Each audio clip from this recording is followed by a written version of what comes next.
नमस्कार दोस्तों, आपका स्वागत है यूट्यूब चैनल पर। तो हमारी फिल्म शुरू होती है यॉर्जा प्राइम नाम के ग्रह से, जिस ग्रह का रूल है कि अगर तुमने अपने से कमज़ोर को नहीं मारा तो वह तुम्हें मार देगा।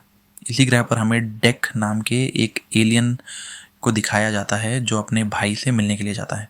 उसका भाई एक बहुत बड़ा योद्धा है, इसीलिए उसके चेहरे पर मास्क होता है, जबकि डेक के चेहरे पर मास्क नहीं है। उसे इस मास्क को हासिल करने के लिए अपने समूह, अपने परिवार को यकीन दिलाना होगा कि वह भी बहुत बड़ा योद्धा है, वह दूसरों की तरह है। पर सच्चाई यह है कि डेक का जो शरीर है, जो उसकी फिजिक है, वह दूसरे एलियन से कमज़ोर है। साथ ही उसका एक दांत भी कम है। डेक दिल का बहुत अच्छा है, जबकि यहाँ इस प्लेनेट पर हर एक एलियन बहुत क्रूर है। और अब जब डेक अपने भाई के पास पहुंच जाता है तो यह दोनों के दोनों एक दूसरे पर हमला कर देते हैं। दरअसल डेक अपने समूह को यकीन दिलाना चाहता है कि वह भी दूसरे एलियंस की तरह है। उसका भाई उसके ऊपर हमला इसीलिए कर रहा होता है क्योंकि वह अपने अगले शिकार के लिए तैयार हो जाए। पर उसका भाई बहुत ज़्यादा ब्रेव है, वो साइज़ में भी उससे बड़ा होता है, इसीलिए बहुत आसानी से वह डेक को हरा देता है। जब तक डेक को उपाधि नहीं मिलती कि वह बहुत बड़ा योद्धा है, उसे मास्क नहीं मिलेगा, और जब तक उसे मास्क नहीं मिलेगा उसे अपने समूह में जगह नहीं मिलेगी और ना ही गायब होने की शक्ति मिलेगी। अपने भाई से हारने के बाद उसका भाई उसे अपने स्पेसशिप में ले जाता है, जहाँ पर बहुत आधुनिक हथियार होते हैं। उसका भाई कहता है कि तुम्हें अपने आप को साबित करना होगा, तभी तुम समूह का हिस्सा बन सकते हो। डेक तय करता है कि वह डेथ प्लेनेट पर जाकर कालिस्क नाम के एक बहुत बड़े क्रिएचर को अपना शिकार बनाएगा, जिसके बाद उसे समूह में जगह मिल जाएगी। पर यह इतना खतरनाक और शक्तिशाली क्रिएचर होता है जिससे उसके पिता भी डरते हैं। इसीलिए उसका भाई कहता है कि तुम्हें वहाँ पर नहीं जाना चाहिए, वहाँ से तुम कभी जिंदा बचकर वापस नहीं आओगे।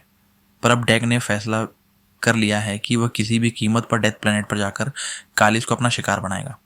और अब यहाँ पर डेक के पिता भी आ जाते हैं, जो अपने बड़े बेटे से कहते हैं कि तुमने अब तक डेक को क्यों नहीं मारा। डेक बहुत कमज़ोर है, यह हमारे समूह का हिस्सा कभी नहीं बन सकता। डेक के पिता उसे बंदी बना लेते हैं, पर उसका बड़ा भाई कहता है कि हमें इसे एक मौका देना चाहिए। पर डेक के पिता इस बात के लिए तैयार नहीं होते, और अब डेक का भाई अपने ही पिता को रोकने के लिए उन पर हमला कर देता है। उसके पिता उसका एक हाथ काट देते हैं। डेक का भाई डेक को आज़ाद कर देता है और कहता है कि तुम शिप के अंदर चले जाओ। डेक शिप के अंदर चला जाता है, और ठीक उसी वक्त डेक का भाई स्पेस शिप को डेथ प्लेनेट के लिए लॉन्च कर देता है।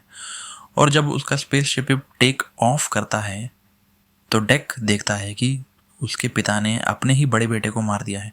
उसकी गलती यह थी कि उसने अपने पिता का ऑर्डर नहीं माना, जो कि समूह के लीडर हैं। डेक अपने भाई की मृत्यु से टूट जाता है। जल्दी उसका स्पेसशिप उस ऑर्बिट में पहुंच जाता है जहां पर वह डेथ प्लेनेट है। उस प्लेनेट पर उसका स्पेसशिप क्रैश हो रहा होता है, इसीलिए अपनी सीट को अपनी स्पेसशिप से अलग कर लेता है। डेक की किस्मत अच्छी होती है कि क्रैश लैंडिंग होने के बाद भी वह बच गया है। उसके पास बहुत सारे हथियार हैं और अब वो जंगल में है, जहां आसपास बड़े बड़े पेड़ हैं जो डेक के ऊपर हमला कर देते हैं। दरअसल यहाँ के पेड़ दूसरे जानवरों को, दूसरे जीवों को अपना शिकार बना लेते हैं। डेक के हथियार उन पेड़ों की लताएं अपनी तरफ खींच लेती हैं, पर डेक के पास अपनी तलवार है जिससे वह पेड़ों की बहुत सारी लताओं को काट देता है। पर अब भी लगातार उसके ऊपर हमला हो रहा है। डेक अपनी जान बचाने के लिए चट्टान के ऊपर चला जाता है, जहाँ तक उन पेड़ों की लताएं नहीं पहुँच पाती। डेक बुरी तरह से जख्मी हो चुका है। वह अपने घावों को ठीक करता है, जिसके बाद वह आगे बढ़ना शुरू करता है। उसके सामने घास का मैदान आता है जिस पर अजीब तरह के फूल होते हैं, और जैसे ही वह उनके करीब जाने की कोशिश करता है तो वह अपना रूप बदल कर और भी खूंखार हो रहे होते हैं। डेक बड़ी सावधानी से आगे चल रहा होता है। तभी उसे एक लड़की की आवाज़ सुनाई देती है जिसे वहाँ पर बांधा गया है। डेक उसके पास जाता है। वो डेक से पूछती है कि तुम कौन हो और यहाँ पर क्यों आए हो। डेक उसे अपना नाम बताता है, कहता है कि मैं यहाँ पर कालिस का शिकार करने के लिए आया हूँ। वो बताती है कि यह जंगल, यह प्लेनेट बहुत खतरनाक है, यहाँ कदम कदम पर मौत है। कालिस तक पहुँचने से पहले यह जंगल तुम्हें निगल जाएगा, पर इसमें मैं तुम्हारी मदद कर सकती हूँ। इसके बदले तुम्हें भी मेरी मदद करनी होगी। डेक मना कर देता है। वो कहता है कि मैं एक यह हूँ और यह वो योद्धा होते हैं जो किसी की मदद नहीं लेते। दरअसल इन एलियंस को यजा कहा जाता है। तभी उस पर एक प्लांट हमला करता है जिससे वो गिर जाता है, और अब वो थिया की तरफ अपना एक वेपन फेंकता है जिससे थिया आज़ाद हो जाती है।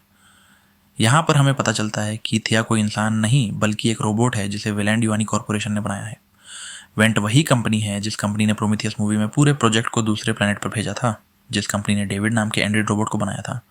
उसी कंपनी ने थिया को बनाया है, जिसे 2 साल पहले इस प्लेनेट पर भेजा था, पर भेजा गया था और पिछले 2 सालों से वो इस प्लेनेट पर फंसी हुई है, जो कि बहुत ही खतरनाक है। इसके बाद डेक के ऊपर एक उड़ता हुआ ड्रैगन हमला कर देता है, पर इससे पहले कि वह डेक को नुकसान पहुंचाता, थिया उस पर हमला करके उसे मार देती है और इस तरह से वह डेक की जान बचा लेती है, या उसे बताती है कि इंसान यहाँ पर आए थे पर वह सरवाइव नहीं कर पाए, उन्होंने मुझे बनाया है। तुमसे पहले भी तुम्हारे समूह के कई लोग यहाँ पर आ चुके हैं पर कोई बच नहीं पाया। मैं तुम्हें कैलिस तक ले जा सकती हूँ, जिसका शिकार करने के लिए तुम यहाँ तक आए हो, पर इसके बदले तुम्हें मुझे अपने साथ ले जाना होगा।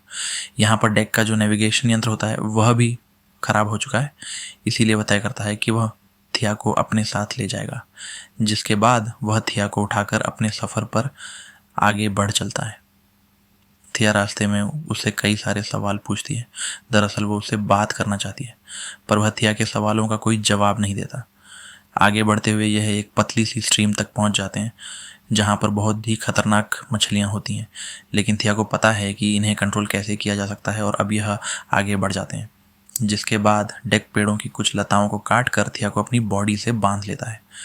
आगे चलते हुए एक जगह पर रुकते हैं, जहाँ पर थिया बताती है कि मैं अपनी सिस्टर के साथ यहाँ पर आई थी, वह भी मेरी तरह एक रोबोट थी, लेकिन हम दूसरे रोबोट से अलग हैं। हमारे अंदर फीलिंग्स हैं, हम चीज़ों को समझ सकते हैं।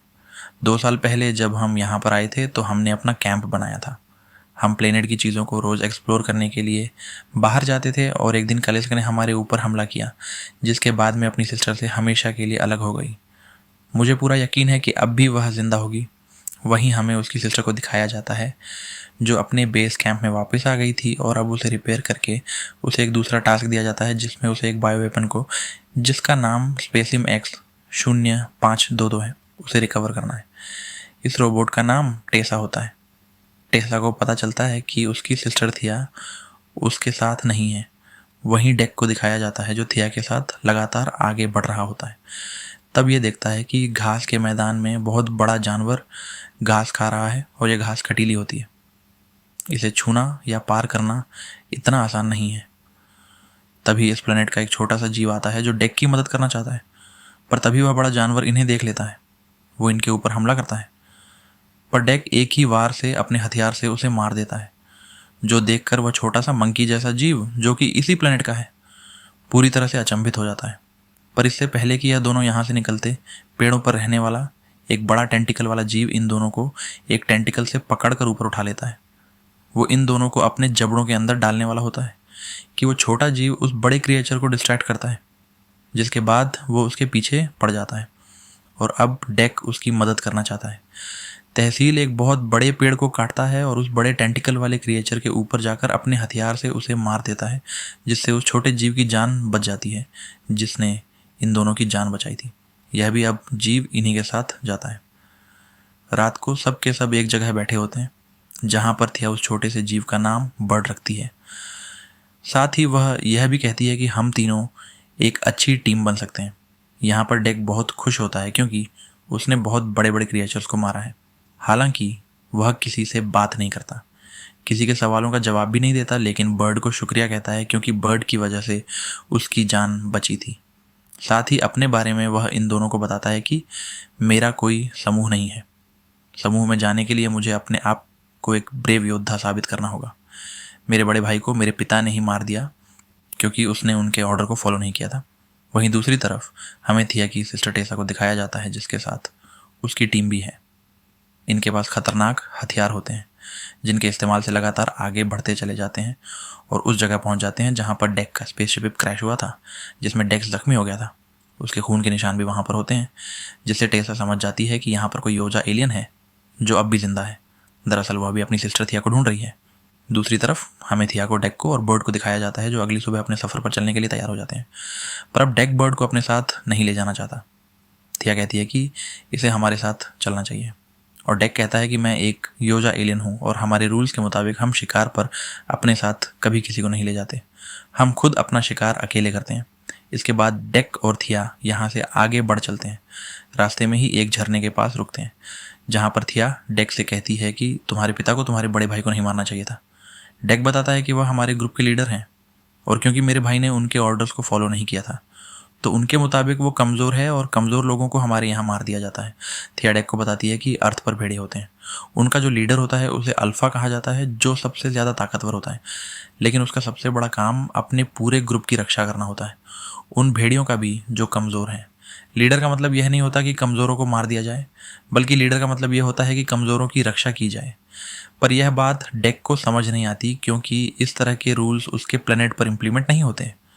अब ये दोनों के दोनों यहाँ से आगे बढ़ते हुए उस जगह पहुँच जाते हैं जहाँ पर कलिस्क रहता है।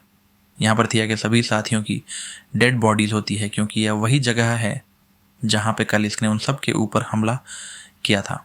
थिया को यहाँ पर उसके लेग्स भी मिल जाते हैं जिन्हें वह अपनी बॉडी के साथ अटैच कर लेती है, जिसका मतलब यह है कि वह खुद अपने पैरों पर चल सकती है। वहीं डेक आसमान की तरफ देखता है और कहता है कि आज मैं कलिस्क को मारूंगा, जिसके बाद मैं अपने समूह का, अपने क्लन का एक योद्धा बन जाऊंगा। लेकिन थिया उसे कहती है कि तुम्हें यहाँ से निकलना होगा क्योंकि मैंने अपनी सिस्टर टीसा को इन्फॉर्म कर दिया है, जल्दी वह अपने बचे हुए साथियों के साथ यहाँ पर पहुँच जाएगी, तुम्हें यहाँ से निकलना होगा। थिया उसे यह भी बताती है कि वेल कंपनी जिसने हमें बनाया था उनका मिशन कलिस्क को पकड़ना था और अब उसी मिशन को पूरा करने के लिए टीसा यहाँ पर पहुँचने वाली है। वह बहुत ही खतरनाक योद्धा है। ये सारी बातें सुनकर डेक को बहुत गुस्सा आता है। उसे लगता है कि उसके शिकार को यह लोग चुरा रहे हैं, इसीलिए वह यहाँ से आगे बढ़ जाता है। उसे वहाँ पर गैसोलीन मिलता है जिससे वह इस जगह पर आग लगा देता है और आग लगाने के बाद यहाँ पर कलिस्क आता है जो कि बहुत ही विशाल और बहुत ही भयानक है। इन दोनों के बीच में फाइट होती है। डेक अपनी तलवार से कलिस्क के कुछ पार्ट्स काट देता है, लेकिन कलिस्क के पास ऐसी शक्ति है कि उसके बॉडी पार्ट्स अपने आप ही रीजनरेट हो जाते हैं और अब कलिस्क यहाँ पर डेक को अपने से दूर फेंक देता है। वो थिया के उस मशीन के ऊपर गिरता है जिस मशीन से थिया अपने पैरों को अपनी बॉडी से जोड़ रही थी। एक बार फिर से उसके पैर मशीन के नीचे फंस जाते हैं और अब कलिस्क वहाँ पर आता है जो कि डेक की तलवार को तोड़ देता है। पर डेक हार नहीं मानना चाहता। वह अपने चाकू से उसकी गर्दन को अलग कर देता है, पर कलिस्क को मारना इतना आसान नहीं है। वो एक बार फिर से जिंदा हो जाता है और अब टेसा भी यहाँ पर पहुँच चुकी है जो इनकी तरफ एक बम फेंकती है जिससे दोनों के दोनों फ्रीज हो जाते हैं। टेसा और थिया दिखने में हूबहू एक जैसी होती है और अब टेसा डेक के दिमाग को स्कैन करके रीड करने की कोशिश करती है, पर वह उसके दिमाग को रीड नहीं कर पाती कि उसका मकसद क्या है। वह बस अब इतना ही कहती है कि तुम हमारे लिए काम करोगे, जो सुनकर डेक को बहुत गुस्सा आता है। वहीं थिया को वह एक बार फिर से रिवाइव कर लेती है और उसे बताती है कि कलिस्क के साथ साथ हमारे पास एक एलियन भी है और वह और कोई नहीं बल्कि उसका दोस्त डेक है। वो टेसा को डेक को आज़ाद करने के लिए कहती है, पर वह ऐसा नहीं करती और डेक के दिमाग में केमिकल को इंजेक्ट कर देती है। दरअसल वो डेक के ऊपर एक्सपेरिमेंट करना चाहती है, हालांकि यह मिशन का हिस्सा नहीं है। पर वो थिया की बात नहीं सुनती। डेक के साथ जो कुछ हो रहा होता है ये देखकर थिया को बहुत दुख होता है, इसीलिए यहाँ से डेक को भगा देती है। डेक पानी में कूद कर यहाँ से भागने में कामयाब हो जाता है। वह सीधा अपने भाई के स्पेसशिप में जाता है, जहाँ पर सबसे पहले वह अपने घाव को ठीक करता है। स्पेसशिप के अंदर उसके भाई का मास्क भी होता है जिसे अब वह पहन लेता है। हालांकि उसके पास ऑप्शन है कि वह स्पेसशिप से हमेशा के लिए यहाँ से अपनी जान बचाकर भाग सकता है, पर वह ऐसा नहीं करता। वह यहाँ पर थिया को बचाना चाहता है। उसे पता है कि थिया ने उसकी मदद की है और अब उसी के साथ ही उसके दुश्मन है। वो इसी प्लेनेट की रिसोर्सेज से अपने लिए बहुत ही आधुनिक हथियार बनाता है और उस जगह जाता है जहाँ पर कलिस्क के पैर का निशान होता है। उसके पैर के निशान के अंदर बर्ड बैठा होता है। ये देखकर वह समझ जाता है कि बर्ड कलिस्क का बेटा है, इसीलिए बर्ड को अपने साथ लेकर उस जगह पहुंच जाता है जहाँ पर थिया को बंदी बनाकर रखा गया है। तो सबसे पहले यह थिया के रोबोटिक पैरों को एक्टिवेट करते हैं, जिससे वहाँ की सिक्योरिटी डिस्ट्रैक्ट हो जाती है। ये उनके ऊपर हमला करके बहुत सारी सिक्योरिटी को मार देते हैं और अब ये थिया के लेग्स को उस तक पहुँचा देते हैं। थिया के लेग्स उसकी बॉडी से कनेक्ट हो चुके हैं। थिया कहती है कि हमें यहाँ से निकलना होगा। डेक उसे बताता है कि कलिस्क बर्ड की मॉम है और वह अपनी मॉम को लेने के लिए यहाँ पर आया है। ये बताती है कि टेसा उसे धरती पर भेजने की तैयारी कर रही है। अगले 20 मिनट में वह उसे धरती की तरफ भेज देगी। हमें उसे रोकना होगा। यहाँ पर बहुत सारे एंड्रॉयड आ जाते हैं जो डेक को मारना चाहते हैं। डेक चुपचाप अपना हमला प्लान कर रहा होता है और जब सब उसके पास आते हैं तो डेक एक ही बार में सबका खात्मा कर देता है। और अब टेसा यहाँ पर आती है जिसने एक बहुत बड़ा रोबोटिक सूट पहना है और वह डेक के ऊपर हमला कर देती है वह थिया उस जगह पहुंच जाती है जहां पर कलिस को कंटेनर के अंदर बंदी बना कर रखा गया है। वह अपनी आंखों के रेटिना से लॉक खोलने की कोशिश करती है, लेकिन लॉक नहीं खुलता। तभी वहां पर एक एंड्रॉइड सिक्योरिटी गार्ड आ जाता है जो थिया को देख लेता है। लेकिन थिया यहाँ पर प्रिटेंड करती है कि वह कैसा है, और जैसे उसे मौका मिलता है वो उसे नौकू कर देती है, जिसके बाद उसकी आंखों के रेटिना से वो लॉक को खोल देती है। और अब कलिस आज़ाद है। वो उस जगह पहुंच चुकी है जहां पर टेसा बहुत बड़े रोबोट के अंदर बैठकर डेक के ऊपर हमला कर रही है। कलिस टेसा के ऊपर हमला करती है, लेकिन वो एक रोबोट के अंदर है जिसे वो तोड़ नहीं पाती। डेक इसमें उसकी मदद करता है, और जब कवच टूट जाता है तो कलिस उसे निकल जाती है। जिसके बाद कलिस के सामने उसका बेटा बड डेक और थिया आते हैं। वह अपने बेटे को देखकर बहुत खुश है, पर तभी उसे अंदर से कुछ होने लगता है। दरअसल उसके अंदर टेसा है जो उसे ब्लास्ट करके बाहर आ जाती है। कलिस की मृत्यु हो चुकी है, जिससे उसके बेटे बर्ड को बहुत दुख होता है, और अब वह थिया से कहती है कि गद्दारी की एक ही सज़ा है, और वह है मौत। पर इससे पहले कि वह थिया को मारती, टेक पीछे से तलवार से उस पर हमला करता है, और बर्ड उसके शरीर से उसके सर को अलग कर देता है, जिससे टेसा का खात्मा हो जाता है। यह तीनों एक क्लैन, एक समूह बन चुके हैं।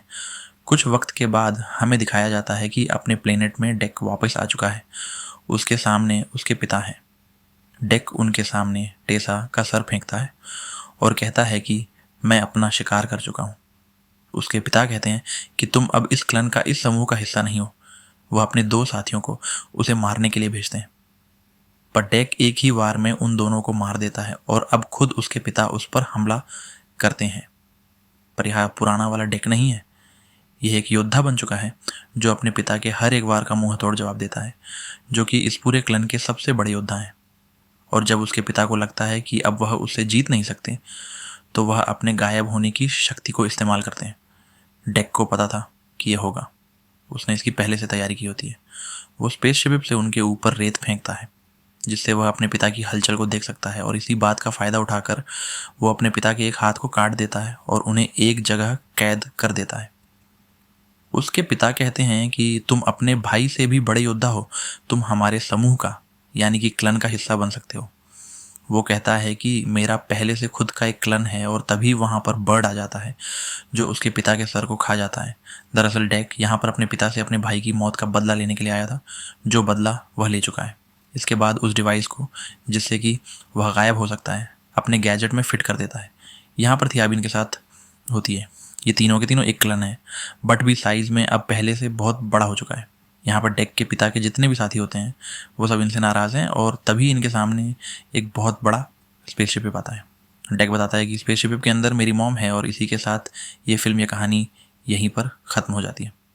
उम्मीद करते हैं कि ये कहानी आपको पसंद आई होगी। और भी मूवी के एक्सप्लेनेशन सुनने के लिए आप हमारे चैनल को लाइक करें, सब्सक्राइब करें, और साथ ही बेल आइकन दबाना न भूलें।